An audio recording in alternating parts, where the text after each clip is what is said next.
माननीय इस जिले के प्रभारी मंत्री और बिहार सरकार के भवन निर्माण मंत्री श्री दामोदर रावत जी, बिहार सरकार के शिक्षा मंत्री श्री पीके शाही जी, नवादा के माननीय सांसद डॉक्टर भोला बाबू, जमुई के माननीय सांसद श्री भूदेव चौधरी जी, बरबीघा के माननीय विधायक श्री गजानन शाही और मुन्ना शाही जी, शेखपुरा के माननीय विधायक श्री रणधीर कुमार सोनी जी, शेखपुरा जिला परिषद के अध्यक्ष श्री नरेश महतो जी, शेखपुरा नगर परिषद की अध्यक्ष श्रीमती उषा देवी जी, जनता दल यू के जिला अध्यक्ष डॉक्टर अर्जुन प्रसाद जी, भाजपा के जिला अध्यक्ष श्री संजीत प्रभाकर जी, जनता दल यू के प्रदेश महासचिव श्री अंजनी कुमार सिंह जी, यहाँ उपस्थित विभिन्न दलों के सभी सम्मानित नेतागण, सभी स्तर के जनप्रतिनिधिगण, के पत्रकार बंधुओं और इस सभा में उपस्थित बहनों और भाइयों, सेवा यात्रा के क्रम में कल से मैं शेखपुरा जिले में हूं। हमने कई गांवों का भ्रमण किया। कल ही हम गए थे सबसे पहले कुटौत गांव में, जहां हमने कई प्रकार की गतिविधियों को देखा। कृषि विभाग में आत्मा के द्वारा किसानों के समूह का गठन किया गया है, जिसके माध्यम से वे खेती के बेहतर तरीकों को प्रचारित करना चाहते हैं और किसानों के समूह को बेहतर प्रशिक्षण देकर, सहायता देकर, जो उनके बेहतर खेती करने का तौर तरीका सामने आएगा।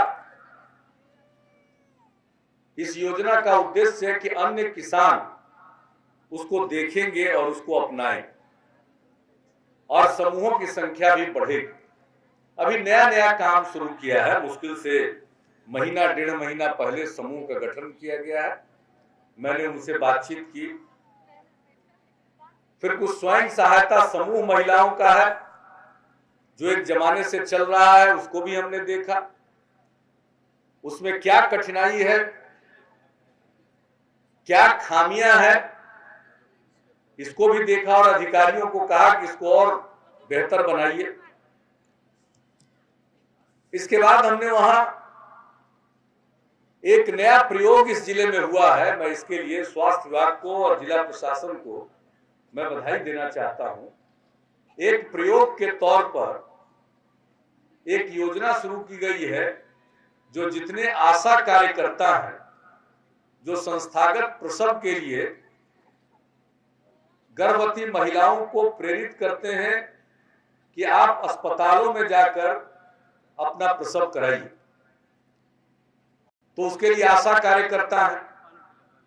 तो उन आशा कार्यकर्ताओं को प्रत्येक प्रसव के हिसाब से मानदेय दिया जाता है, प्रोत्साहन राशि मिलती है।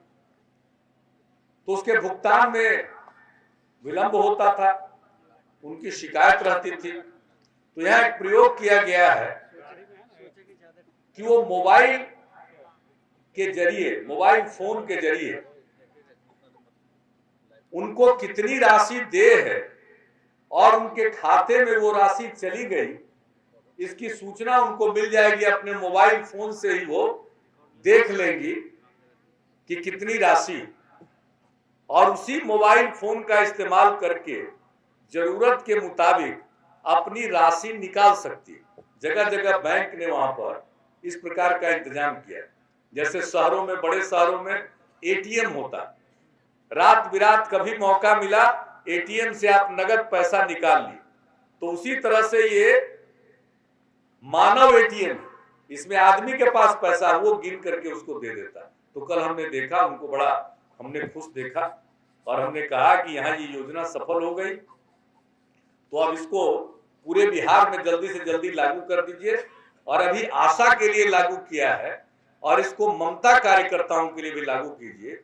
आशा तो गर्भवती महिलाओं को अस्पताल तक ले जाती और ममता कार्यकर्ता जो रविदास समाज की महिलाएं हैं, उनका काम है कि जो महिलाएं प्रसव के लिए अस्पताल में आ गई तो बच्चा और जच्चा की देखभाल वो करती, उनको भी मानदेय मिलता, तो उनका भी जो भुगतान हो इसी प्रकार से हो जाए। मैंने ये सुझाव दिया। और यही नहीं, हमारे माननीय शिक्षा मंत्री जी बैठे हुए हैं, हमने इनसे कहा है और आज सब समीक्षा बैठक जिले की हो रही थी, उसमें भी हमने कहा कि ये जो प्रयोग है मोबाइल के माध्यम से धन देने का और उनको जानकारी मिल जाएगी, कहीं का चक्कर नहीं लगाना पड़ेगा और जितनी मर्जी वो अपना पैसा निकाल लेगी, और उसके लिए जगह जगह केंद्र बना दिए गए हैं। तो उसी प्रकार का इंतजाम हम पंचायत शिक्षकों और प्रखंड शिक्षकों के लिए भी कर सकते हैं। तो ये हमने इनको कहा है कि इस बात की भी जांच पड़ताल करके इसको लागू करें। तो कल हमने उसको भी देखा, हमने पैक्स के काम को देखा, जो प्राथमिक साख सहयोग, कृषि साख सहयोग समिति है, उसके काम को देखा। अब पैक्स को जिम्मेवारी दी जाती है कि लोगों का पैसा आप जमा कराइए, यानी बैंक से संबंधित भी कुछ काम दिया जाता है। उनको बिजनेस करेस्पॉन्डेंट बैंक का बहाल किया जा रहा है। तो हमने देखा कि उनके ट्रेनिंग की कमी है, उनको ट्रेनिंग होनी चाहिए। अगर हम नहीं जाते तो हम लोगों के पास तो कागज पर सारे रिपोर्ट आते हैं, ऊपर के तौर पर हम लोगों की बात सुनते रहते हैं। वहां जा करके हमने वहां क्या किया जाना चाहिए उसका भी हमको अंदाजा लगा, और हमने सारे अधिकारियों को, सबको हम सामने रखते हैं, साथ में रखते हैं, ताकि एक एक बात सबकी नजर के सामने हो। मीडिया के लोग भी रहते हैं, अच्छा बुरा जो भी है वो सब कैद करते रहे अपने कैमरे, और जो अखबारों के संवाददाता है वो सब बात सुनते रहते हैं, फटाफट लिखते रहते हैं, ताकि कोई बात छिपी न रहे, सब बात बाहर रहे। क्योंकि लोकतंत्र और हम सेवा यात्रा पर निकले, हम कमी देखें वो भी सामने आनी चाहिए, और अगर कोई काम अच्छा हो रहा है तो भी सामने आता है। तो इसके कारण क्या होता, हम क्यों इस प्रकार की यात्रा पर इतनी जगहों पर गए, कई तरह की कमियां देखी, कई तरह का देखा, उनका दर्द देखा, उनका कष्ट देखा, उनको ट्रेनिंग की जरूरत है, उसका इंतजाम कराते हैं। हम सिर्फ कमी नहीं खोजते, कमी का कारण क्या है इसको भी तलाशते हैं।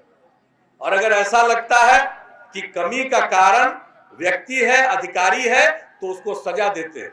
और अगर लगता है कि कमी का कारण इसकी जो प्रक्रिया है, जो व्यवस्था है वो है, तो हम प्रक्रिया को ठीक कराते हैं और व्यवस्था को दुरुस्त कराते हैं। तो यही मकसद है। अरे आप लोग नीचे कर लीजिए, देख लिया, बार वाली दीदी लोग रख लो। अब पीछे के लोग इसलिए बोलने लगते हैं, अरे दीदी लोगों का तो सुनिए लिए है शिक्षा मंत्री, पटना में गए थे आप लोग, आर ब्लॉक पर थे, बिहार जिला में कहा के लिए झंडा उठा लेते हैं। ये सब देख रहे हैं, इनको 1000 रुपया मिलता है, 1000 रुपया कम है, इसमें कोई शक नहीं। शिक्षा मंत्री जी से हम कहेंगे कि इन लोगों की स्थिति को थोड़ा बेहतर बनाइए। ये दीदी लोग बहुत दिन से जनता के दरबार में आती है, आप नीचे रखिए, नहीं तो जितना, अगर इस बार फिर उठाए बैनर तो क्या दिक्कत है, क्या कठिनाई है, उसको दूर भी करना पड़ता है। कहना आसान है, करना कठिन है। जाकर देखिए कैसे वो काम कर। अगर वहां उनको कोई कठिनाई है, कोई दिक्कत है, तो उसको दूर कीजिए। कोई निर्णय की कमी है तो निर्णय लीजिए और उनकी कमी को दूर कीजिए। प्रशिक्षण की कमी है, उनको प्रशिक्षण दीजिए, ताकि आम लोगों के लिए जिन संस्थाओं का निर्माण किया जा रहा है या आम लोगों की भलाई के लिए जिन योजनाओं को लागू किया जा रहा है, उसका लाभ लोगों को मिले। सेवा यात्रा का यही मकसद। हमने बहुत नीतियां बनाई, बहुत काम किया, लड़की लोग स्कूल नहीं जाती थी, पोशाक दिया, पहले स्कूल पहुंचना शुरू हुई, और जब साइकिल की योजना आई तो हाई स्कूल लड़कियां पहुंचने लगी। 1,70,000 लड़की थी 9वीं क्लास में 2007 में जब हमने योजना शुरू की, और मार्च 2011 तक लड़कियों की संख्या हो गई 5,55,000, 3 गुना से भी ज्यादा। और इस बार उम्मीद है कि ये संख्या 6 लाख, 6.25 लाख से भी ज्यादा चली जाए। तो एक योजना का इतना लाभ, तो ये सब कुछ किया गया।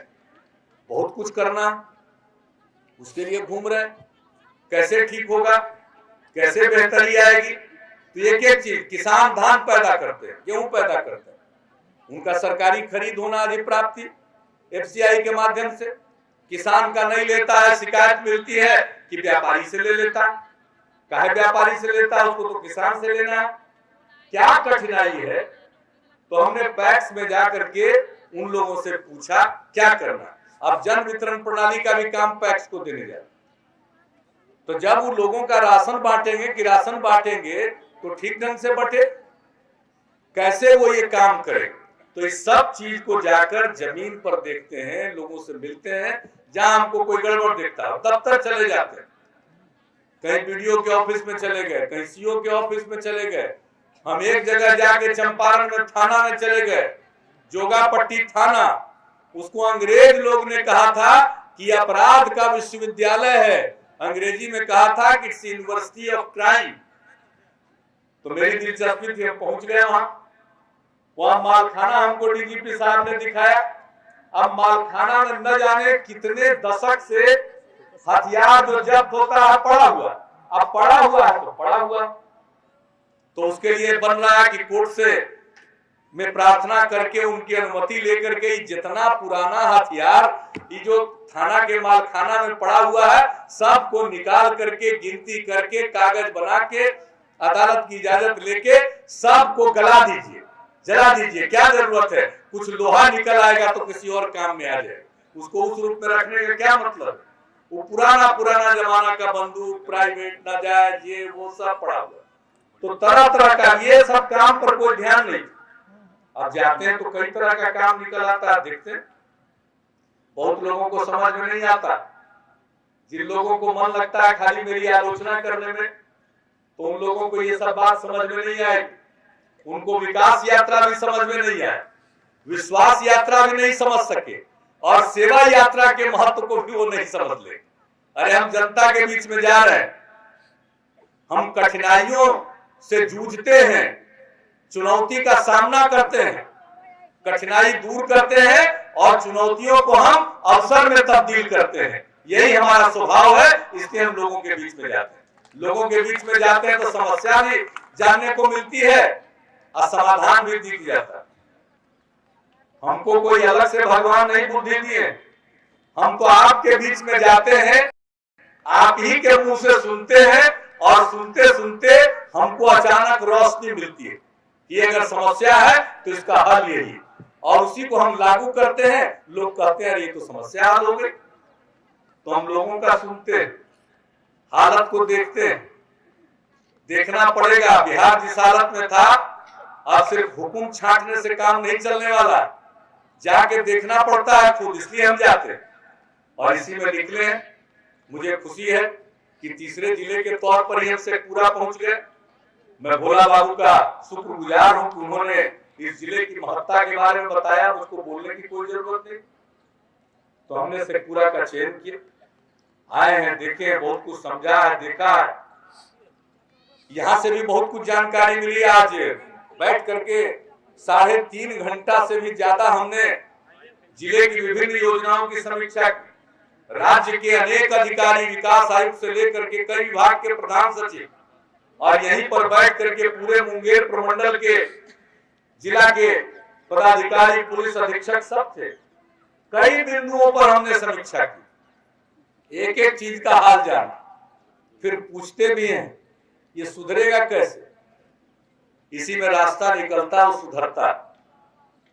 बहुत हम पहले घूम रहे थे तो लोग कहते थे देखिए हमको छोटा छोटा काम के लिए ब्लॉक जाते हैं, वहां पैसा लगता, आमदनी का प्रमाण पत्र चाहिए, आय का प्रमाण पत्र चाहिए, आवासीय प्रमाण पत्र चाहिए। बिना 500 दिए काम नहीं चलता। तो इसलिए हमने कानून बनाया। इस बार आपने अवसर दिया तो हमने कानून बनाया, लोक सेवा का अधिकार कानून।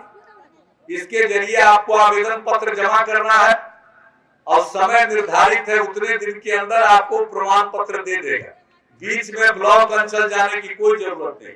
अगर वो नहीं देंगे समय पर तो नहीं, जिनको देना है अधिकारी को, उनके ऊपर हम कार्रवाई भी करेंगे। यही है लोक सेवा, उन पर फाइन करते हैं, उनको सजा कर देने का प्रावधान। और नतीजा है कि 15 अगस्त को हमने लागू किया। अभी मुश्किल से 3 महीना नहीं बीता और उसका परिणाम है कि अब आवासीय प्रमाण पत्र, आय प्रमाण पत्र, जाति प्रमाण पत्र के लिए किसी को कहीं चक्कर नहीं काटना है, कहीं घूस नहीं देना। इसी तरह से 50 तरह की सेवा हमने डाली। हम जाते हैं, देखते हैं, अगर कहीं दिक्कत है तो तुरंत उसको बताते हैं, इस प्रकार से करने से ये दिक्कत दूर हो। तो कर रहे हैं। कई तरह का पेंशन देना है तो उसका भी इंतजाम किया गया उनके माध्यम से। आमतौर पर आते हैं लोग, क्या लेकर के आते हैं? इंदिरा आवास का। तो कहते हैं लोग कि इंदिरा आवास में दलाल सब और कौन कौन मिल करके बीच में पैसा मार लेता। तो इसलिए हम लोगों ने क्या किया इस बार किया, कैंप लगवाया हर ब्लॉक में। कितने लोगों को इंदिरा आवास मिलना है, पहले का बाकी और इस साल का, जिनका नाम मिलना और लोगों को, लेकिन इस साल के लिए जितने लोगों का प्रतीक्षा सूची में नाम है उसके हिसाब से उनका सूची बना के और जो जांच होना है वो भी करवा के कैंप लगा करके। करता क्या था लोग इंदिरा आवास में? हम लोग तो बैंक में पैसा भेज देते थे, लेकिन भोले भाले लोग हैं, गरीब गुरबा लोग हैं, वहां करता क्या था कि पासबुक रख लेता था। उस गरीब को मालूम नहीं है कि पासबुक उसका है, बीच का दलाल रख लिया, कोई रख लिया, और जब उसको पैसा निकालना है तो उसको ठग के, फुसला के, बहला के उसमें से उसका पैसा ले लेता था। इसलिए हम लोगों ने क्या किया, कैंप लगा करके एक ही दिन पूरे बिहार में हर ब्लॉक में कैंप लगा के एक चरण में सब लाभान्वित को बुला करके उनका पासबुक बांट दिया। 30,000 रुपया उसमें चला गया। अब द्वितीय किस्त का सिलसिला शुरू हुआ। यहीं पर एक महिला को जो अभी हमने दिया इंदिरा आवास का, उसको दूसरा किस्त, पहला किस्त 30,000, दूसरा किस्त 15,000। इसी तरह से उपाय करके ये धांधली बंद होगी। कहीं कहीं मनरेगा में गड़बड़ी है, उसका भी हम लोग उसी तरह से मौलिक सोच रहे, उसमें भी धांधली बंद। धांधली नहीं करने दें, ये नहीं चलेगा। जनता की गाड़ी कमाई का पैसा, बीच में किसी को लूटने की इजाजत नहीं है। अगर कोई लूटने की कोशिश करेगा तो उसके खिलाफ कठोर कार्रवाई होगी। हमने कानून बना दिया, विशेष न्यायालय विधेयक, जिसमें प्रावधान किया गया है कि भ्रष्ट तरीके से जो संपत्ति अर्जित करेंगे, आय से अधिक संपत्ति के जो मामले होंगे, वैसे मामले में उनकी संपत्ति को जब्त किया जाएगा। और पिछले बार चुनाव के दौरान 300 जगह की मीटिंग में हमने कहा था कि कानून बन गया है, लागू होगा, और अगर भ्रष्ट ने आलीशान मकान बनाया है तो उसका मकान जब्त करके उसमें बच्चों का स्कूल खोलवाएंगे, ये हमने कहा था। हमने वादा पूरा किया। 2 लोगों की जब्त हो गई, एक के घर में स्कूल खुल गया। ये सिलसिला शुरू हुआ है। कोई काम शुरू करने में बहुत तरह की बाधा आती, अब बाधा पार करके अब रास्ता बन गया है, बन रहा। अब मोरम पड़ गया, अब कालीकरण हो जाएगा, सरपट गाड़ी दौड़ेगी, जो गड़बड़ उनका जब। धीरे धीरे लोग सोचेंगे ज्यादा कमाने से क्या फायदा, जब चला ही जाएगा। पता नहीं लोग क्या भ्रष्टाचार करते हैं। अब इतनी अच्छी तनख्वाह मिलने लगी है और काम करिए, गड़बड़ काम क्यों करते? कहां ले जाइएगा पैसा? इतने भ्रष्ट लोग हैं, एक मकान से चैन नहीं है, अनेक मकान, कहां ले जाएगा पैसा? मैं सबको कहता हूं, बहनों और भाइयों, कफन में कोई जेब नहीं होती है। जिस दिन कोई मरेगा तो उसके ऊपर जो कफन डाला जाएगा उसमें कोई जेब नहीं है कि उसकी कमाई का पैसा ऊपर जाए। क्यों करते हो भ्रष्टाचार? तो इसलिए कठोर कार्रवाई, ये सब काम कर रहे हैं और पूरा पारदर्शी हम सशक्त लोकायुक्त भी बनाने जा रहे हैं। मुख्यमंत्री से लेकर के सिपाही और कर्मचारी तक उसके दायरे में आएगा, कोई नहीं बचेगा, गड़बड़ करेगा कोई जाए, निष्पक्ष होगा, स्वतंत्र होगा, जांच करने की उनकी अपनी एजेंसी होगी, उनके मामलों को देखने के लिए अलग न्यायालय होगा। तो इस प्रकार से हम लोग को अपनी तरफ से पूरे जो कुछ भी करना है करना, और हम लोग किसी प्रकार से कोई समझौता नहीं करेंगे। सवाल हम आपसे हाथ जोड़कर प्रार्थना करें कि भ्रष्टाचार को बर्दाश्त नहीं करना। लोग चूंकि भ्रष्टाचार को बर्दाश्त करते थे इसलिए भ्रष्टाचार बढ़ता गया। भ्रष्टाचार हम बर्दाश्त करना बंद कर देंगे तो भ्रष्टाचार पर काबू लग पाएंगे। और जो पैसा है जो खर्च होना चाहिए सड़क में, स्कूल में, अस्पताल में, दवा में, जिस चीज के लिए जो राशि है, गरीब के मकान के लिए, उसके रोजगार के लिए, वो उसी में वो पैसा खर्च होगा, तब हम आगे बढ़े। तो एक तो आपका पूरा समर्थन चाहिए और हम यही सब देखते हैं कहाँ क्या हो रहा, कहीं गड़बड़ होगा तो हम छोड़ेंगे नहीं। एक जगह गए, दाखिल खारिज का मामला हमको दिख गया, काहे रखे हुए इतना दिन से, इसका कोई जवाब दे नहीं पाए, तो कार्रवाई किस बात को देखेंगे, किस बात पर कार्रवाई होगी। सब जगह काम ठीक तरीके से होना चाहिए। लोकतंत्र में जनता मालिक है और हम आपके संतोष के लिए, आपकी सेवा के लिए प्रतिबद्ध हैं। और आपने जो काम करने का मौका दिया है, मैं इसका शुक्रगुजार हूं।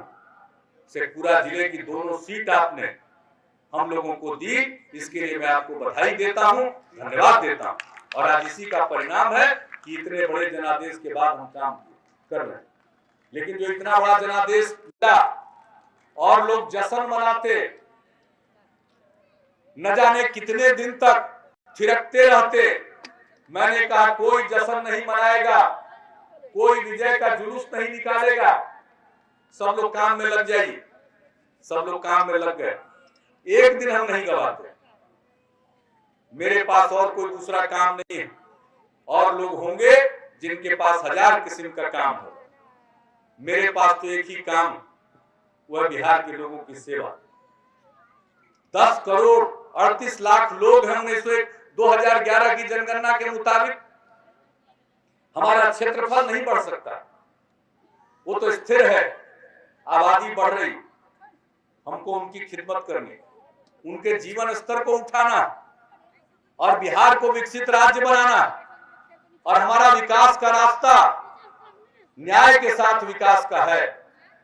हमारे विकास के रास्ते में हमारे विकास का मतलब कुछ बड़ी बड़ी फैक्ट्रियों को स्थापित करना मात्र नहीं, आम लोगों को उसका फायदा मिले, ऐसा काम जिसका लाभ जन जन को मिले। हम सबको शिक्षित बनाना चाहते हैं और मुझे खुशी है कि जब काम करने का मौका आपने 2005 में दिया था, बिहार में स्कूल से बाहर रहने वाले बच्चों की संख्या 12% थी, अब वो घटकर 3.5% पर आई। कोई बच्चा स्कूल के बाहर न रहे, सब पढ़े।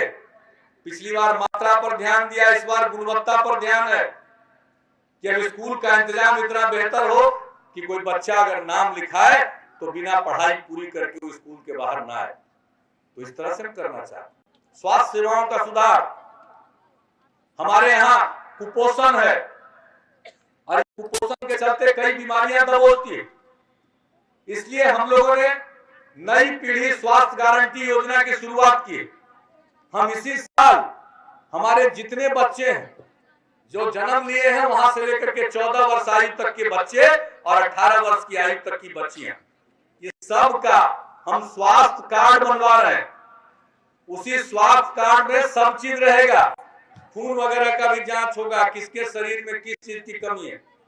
महिलाएं कुपोषण के चलते एनीमिया की शिकार होती, हमको मालूम होना चाहिए कि आखिर क्या कारण, फिर उनका इलाज, उनका बेहतर प्रबंध। तो ये सारा काम कर रहे हैं।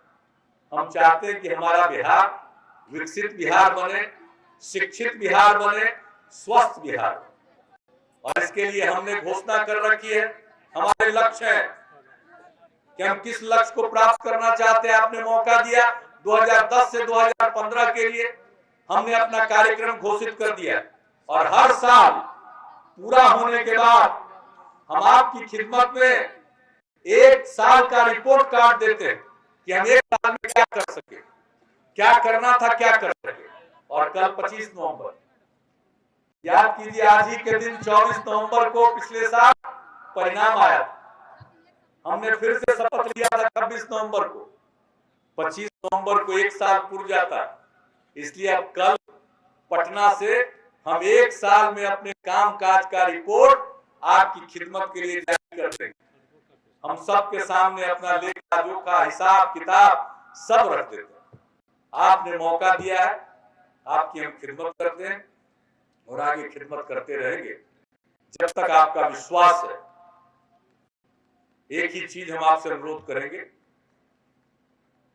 कि समाज में प्रेम और भाईचारा का माहौल रहना चाहिए, सांप्रदायिक सद्भाव रहे, सामाजिक सौहार्द रहे, हिंदू मुस्लिम एकता का भाव रहे और तब बिहार आगे तरक्की करे।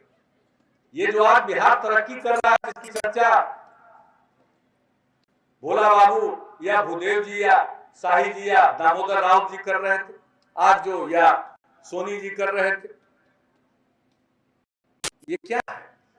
आज पूरे देश में लोग बिहार की चर्चा कर रहे हैं, बिहार के विकास की चर्चा कर रहे हैं।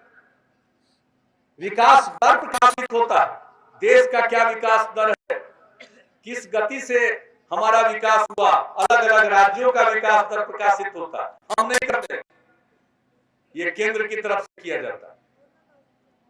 तो उसमें के हिसाब से हमारा विकास दर बढ़ता जा रहा है। बहुत लोग कुछ उस पर बोलते भी हैं, मैं उसमें पढ़ता नहीं क्योंकि हम उसकी चर्चा करते ही नहीं, लेकिन दूसरे करते हैं। देश के दूसरे हिस्सों में चर्चा हो रही और अब देश के बाहर चर्चा हो रही, काम हो रहा तो चर्चा हो रही। लेकिन लोग जब हमारे पास आते हैं कि आप रहस्य बताइए, बिहार जिसके बारे में तो हम लोग कहते थे कि बीमारू राज्य है, ये सुधर नहीं सकता है, आगे बढ़ नहीं सकता है, ये इतना तेज गति से आगे बढ़ कैसे रहा? रहस्य बताइए, गूढ़ रहस्य बताइए। हम उनको कहते हैं इसका कोई रहस्य नहीं है।